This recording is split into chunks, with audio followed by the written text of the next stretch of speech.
but seems like he might have made it into safe corners. But now, Future Station, they certainly aren't safe. This might be quite risky. Jane. Jane not really exposing his position away that easily. Seems like Future Station don't have any clue what T2K has set up for themselves. Or do And, well, I really feel like, yep, I mean, they are checking the angles, but Jane isn't exposing himself. And that is going to be a massive factor inside the fight. If no one is going to get spotted, then, of course, Future Station will make the move, and that's when they might just crumble down onto their knees, as Kapshi seems like he'll probably make the move. Take a look at what Badriv is doing as well. I really like how Future Station is approaching the entire bridge area. They're being so cautious, even though they don't know is it getting camped or not. But again, they are taking all the precautions and all the measures as they can. Look at that. Whoa. Does he know? I think so, he does. Is that a smoke? We've got to let it breathe. Yeah, I believe that's a smoke. Yep, So they were sort of anticipating, T2K to be on those farther ridges, but this time T2K have, kind of notched up a bit. They've gone rather into their faces, and no, they're gonna miss out on that one. They're gonna let him go.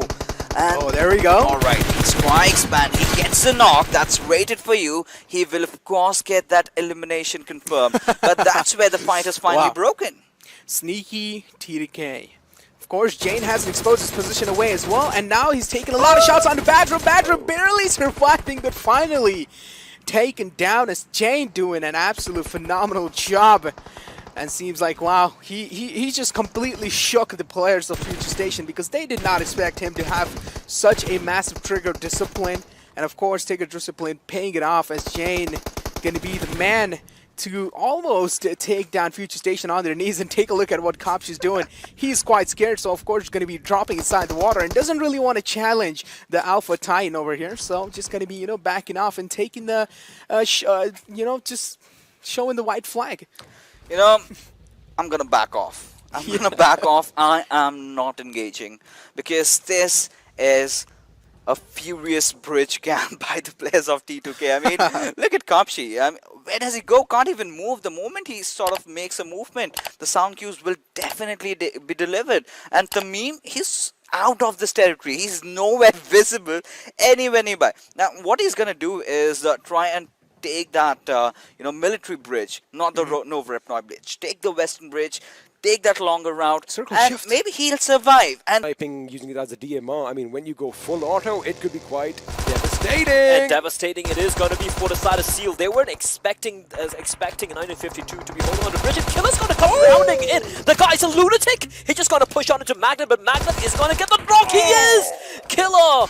That was a free knock. That was a free kill for him. Instead, he pushes in all by his lonesome, even though there is a bit of suppressing fire being dealt by Wally. He's too far away, and this is looking grim. This is looking bad for the side of Seal. I like Wally's idea, though. He did deploy that smoke, kind of giving them an idea that he's going to be coming in, but now he's going to go high up on that little house to the left of Magnet. He's got to be careful, because any second now we are going to get some shots being fired down south. That is when Zay can move in, but Killer has been obliterated. Magnet, he doesn't need any vision. That smoke, it did bloom, but it's not going to be very effective. And Zeke, he's going to have to turn around, and Magnet, he wants his kill. Zeke is still going to continue to drive on ahead. It's almost going to be impossible for him to escape, but the shots from the UMP not quite finding its mark and Seal. Yeah, look, this has happened so many times. At this point, I have to start questioning them, right? That push into PN crew, great job. But again, how many times have they walked into uncharted territory for them without really being careful about it, without scoping it out, without knowing for a fact that there's no one there? They've lost so many duels, and they've been wiped out multiple times in the past couple of days from plays like this. So I'm kind of holding my head in frustration. Talking about getting wiped out now, of course, had they been playing the way they were playing, but wait a second, Wally has ideas of his own, almost getting the double knock, but now he's going to be taken out. Entry, making sure none shall pass. But of course, 1952, boy oh boy, have a look at that, ladies and gentlemen. They are waiting. At what is happening at the bridge down below. StalwartFlex, they're not expecting this. They're not expecting this. StalwartFlex, they're pushing up the bridge in 1952 lineway. They haven't done this a single time, but here we go. Oh, back. He's conveying information. This is massive, and he's not going to let loose a bullet. He's going to lull them into a false sense of security, and then they're going to unleash onto the player, and it is going to be Blade taken down. Magnet still hasn't shown himself. StalwartFlex, they're like, oh, crap, there's a player there. Magnet waiting patiently for the other 3 members of StalwartFlex to go for a play. And he's so right next to him, he can convey all the information they need. I love the fact that he had that trigger discipline as the first men went by, because I was kind of wondering, why is 1952 so staggered? And well, now you have an answer. I kind of expected a couple of these players to be up on the side as well, but it looks like Magnet has spotted the enemy. Crypto has no idea. This got very scared. Magnet, he had a chance and opportunity to get the knock. Immediately is going to drop one down. He is getting hunted down. His position has been compromised. However, as long as he doesn't move any further ahead, he could stay alive, but instead he's going to drop one down below, and Newsom follows him, and he will finish him off. Magnet, he kind of fluffed that one, but a nade coming in from Johnny is going to get a knock. They are trading blows right now. 1952, they still have 3 alive, but the knock taking place means Johnny and Crypto are in a rough spot. A second nade in this position, and they're done for.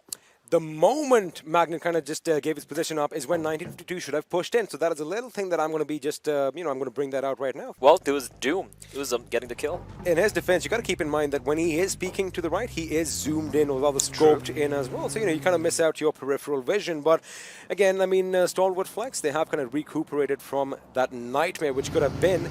And now they've got a few more options. What? Oh, they're going to push it. They're going to push it through the smokes. That is brave from StalwartFlex. His entry's going to drop down into the water. And suddenly on the bridge, 2 members left from 1952.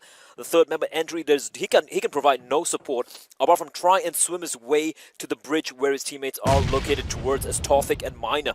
C Minor rather, are going to try and keep these 3 players of StalwartFlex at bay. But StalwartFlex are doing a pretty decent job getting control of the bridge meter at a time, as Tawfik's going to drop as well, and they're just going to relinquish this fight. 1952, despite being in such a good position.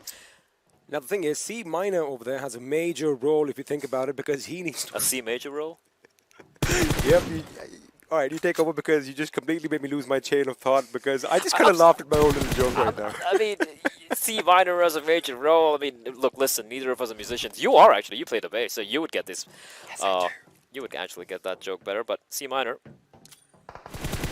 he is the lone man standing. A stray bullet does deal a very minimal amount of damage, and he's done a pretty decent job keeping them at bay, because the 2 members, Tawfik and Entry, have managed to clamber up onto the northern side of the bridge. Also, mind you, Entry kind of used the smoke from StalwartFlex to kind of jump down below, and they kind of wasted like 1, 2, 3, 4 grenades on that spot, which is something that I'm worried about. And now, as some more smoke is going to be deployed, I like the fact that they have this systematic movement. They're doing everything in a particular way. Now, they are going to take a few shots, but look at the staggered smoke. It's going to make sure all the things, the vision is completely blocked, and there you go. They are going to go into the next blockade. And they have finally pushed up towards C Minor. And now, he's got Tawfik and his other teammate nearby, right behind him. They are going to be providing him suppressing fire, but the nade is cooked. A Molotov is going to be deployed, and that's going to make life a little tricky for Johnny. I love the push-up from C Minor, but he gets punched in the face by the bullets. Uzum will drop him and finishes him off in a blink of an eye. In 1952, it was a 4v3 initially. Now they're down to 2 members, and Johnny zigzagging his way through the broken down vehicles, using the smoke for a little bit of cover as well, and they have slowly, steadily, tactically taken over this bridge. And now Tawfik and Entry, they have to wonder, do they want to stick on around? Do they still want to face up with StalwartFlex and Entry? And Tawfik, I think they've made the call. They are indeed going to be running for the hills, heading into the play zone, and maybe from there trying to... Quick thing exactly about the rotation. Even T2K have anticipated that the zone might just shift down south, but following them on their heels, hot on the heels, are going to be Zeus. And right now, Dominic is going to lay whatever he has on T2K, but it's not going to be enough. It's not going to be good enough. Blah, blah, blah, taking a few bullets as well, but he will come out on top of that particular duel. And Zeus are pushing in. Okay. They're going to just go rampaging past T2K. They're not stopping for anyone anytime soon. And they're just going to leg it. And they're going to be heading into other 2 members of T2K. And we have Blood Legion as well. Whoa. Now they're going to get shot at. And blah, blah, blah. Though he's very low indeed. He has got to make an escape. And they're all going to drop down below the bridge. A couple of them getting knocked down as well, as the remaining members of T2K arrive to help them out. But Zeus are in a bit of a pickle right now. And I see he has a lot of work to do to keep them at bay. A lot of work indeed. But the thing is, since Blood Legion is nearby as well, I wonder if they know that third team is going to be a bit of a problem. That could be devastating. It is, as blah blah blah is is blown to smithereens. That is so well placed, and he bought them time. He needed to buy his team a desperate few seconds, and he does so. And now Leo's like, Smart play. what's even going on right now? As Abel caught out in the open, Raid is gonna get the knock onto him, and Abel he's gonna crawl to find some cover behind the tree. He's now gonna wait for Zol to make a play here, and Raid now getting shot at by Godless, and that vehicle is in a rough spot as well. This bridge is looking extremely chaotic, and Icy is pushing in. He wants a kill. He spots out his knees, and blah blah blah will be taken down. Raiders are very low as well. Utsarga, he just got to smoke himself off and try and keep Icy away from him. Again, a quick thing that I want to mention is please keep in mind XP Blood Legion is right nearby in Novo. They are going to listen to all this commotion. In fact, they're going to see a few bodies. There you have it. Leo does spot the enemy, and well, now they've given their position away. Couple of mini 14 shots being taken by Leo. Icy just, I mean, how does a man walk around with balls this big? His He's teammates got are no ice in his veins, I guess. He saved his teammates, by the way, early on, keeping them at bay. A great nade as well, and raided Surdo with a nice spray, but the res has come on in. Abel will be back on his feet.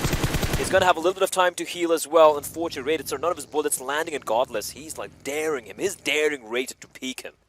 He is daring him indeed. However, the fact that they don't have any utilities and the loss of a helmet is going to be something you do not want to be peeping out at. But the fact that he has that Car 98 in his hands is something that kind of gives me a little bit of solace over here because, well, I've said it before. We've seen it off camera, but I want to see some bold action play. The M16 is tickling their feet. And with Zerg and Raided Zerg, they are in a... They're trapped. The vehicles, the tires have been blown out as well. Their escape route, their options available right now are looking limited, and ZEUS have managed to escape that bridge intact. And the best thing is Blood Legion is just enjoying the show. Blood Legion's like, yeah, that's cool. If they make a little bit of more closer rotation from Yasna, they might get caught off guard by DRS. But again, getting a knockdown while those rotations are happening might not be that easy. As we take a look at 1952, they already have a real good position onto the bridge side. Maybe they just want to, you know, catch some squads off guard while they're making the rotation. And it seems like StalwartFlex might just walk into their trap. Let's see if the trap laid out by 1952 is going to be effective, because on our maps I do see some movement, and in fact Magnet should be the one relaying that information. There you have it.